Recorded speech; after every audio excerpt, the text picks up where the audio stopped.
Hi there, hope you're well. This is my CA2 cloud computing assignment. I'll talk about the three-tier architecture that is consistent of three kinds of logic and three tiers. The three logics are the interface logic, business logic, and database logic. The interface logic is consistent of public subnets, while the business logic is consistent of two tiers, the web and the app tier. And the business logic is also consistent of the database tier.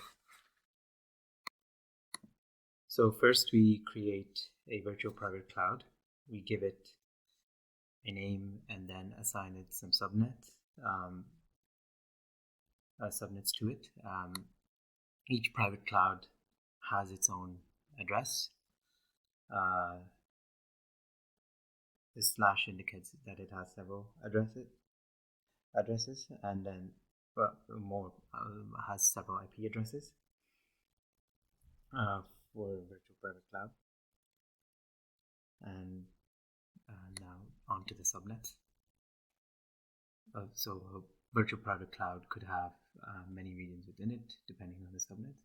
So that is created. So if we have a look at the subnets, we have 12 of them.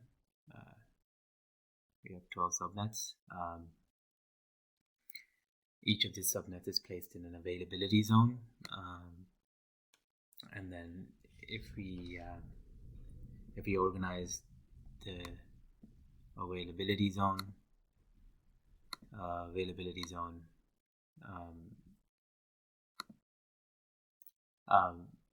we notice that the availability zone we have a public subnet, a web private subnet, an app private subnet, and a private subnet,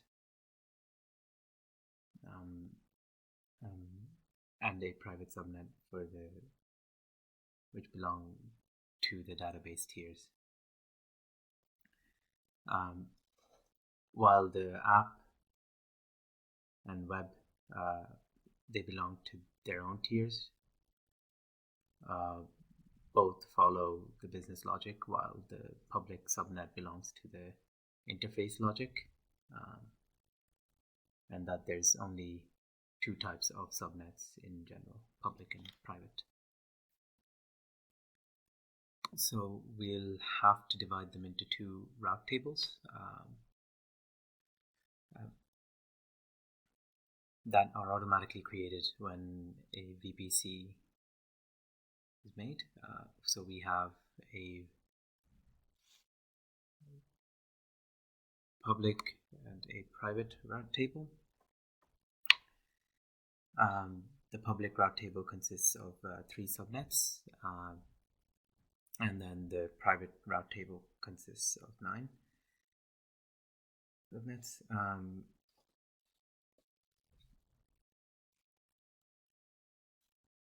So for example, the public route table consists of public 1, public 2, public 3, etc.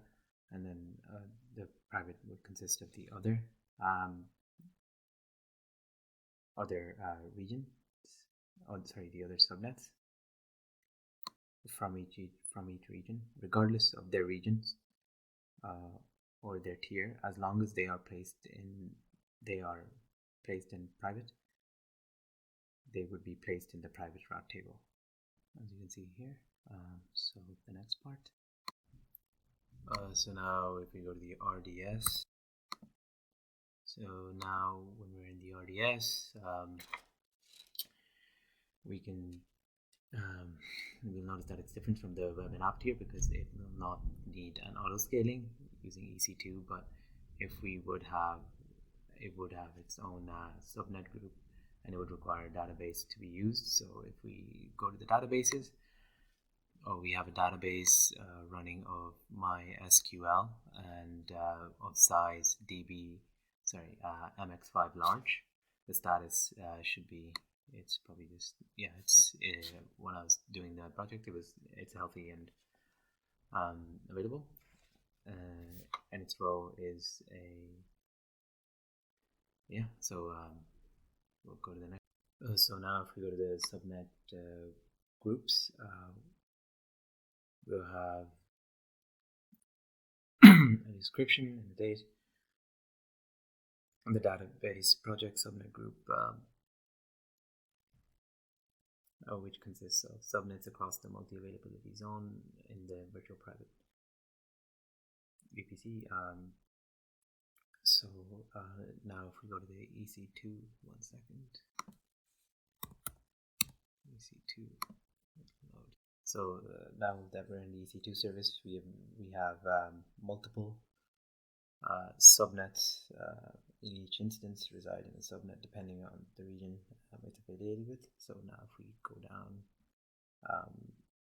each business tier in the business logic would have its own elastic load balancer that is targeting the subnet, which its instances. So if the user is in an availability zone in a subnet web,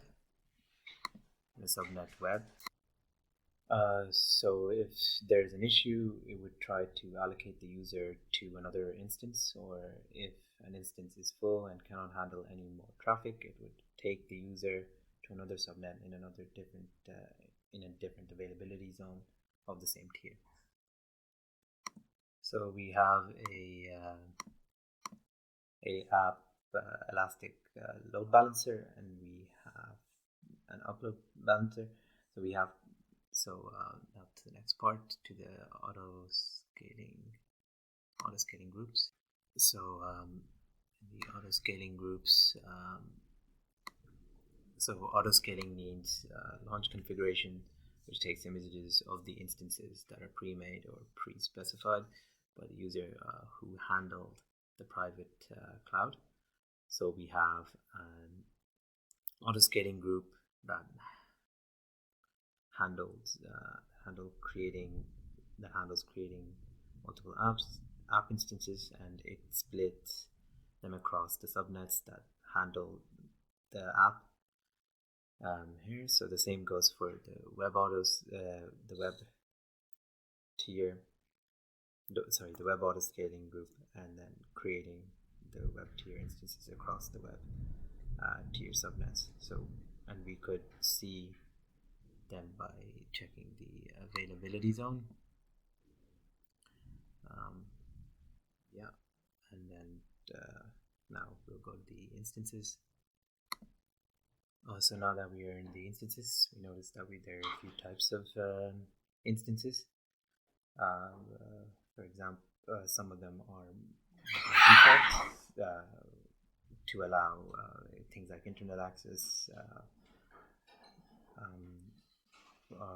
the base image instances, which are used to create an image to be used by the launch configuration for auto scaling. All these instances are healthy and could be accessed and used and are running. So if you want to check and access, we need to go to the load balancer. So now in the load balancers, so if you go to the web ELP, we can copy the link and then open in a private tab. We can paste it, and the system is loading. It seems functional, so we can load the test.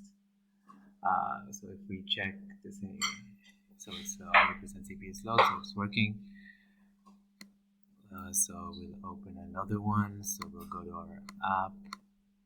We'll check the same for our app. We copy it, and then we open a new private window. Paste it here.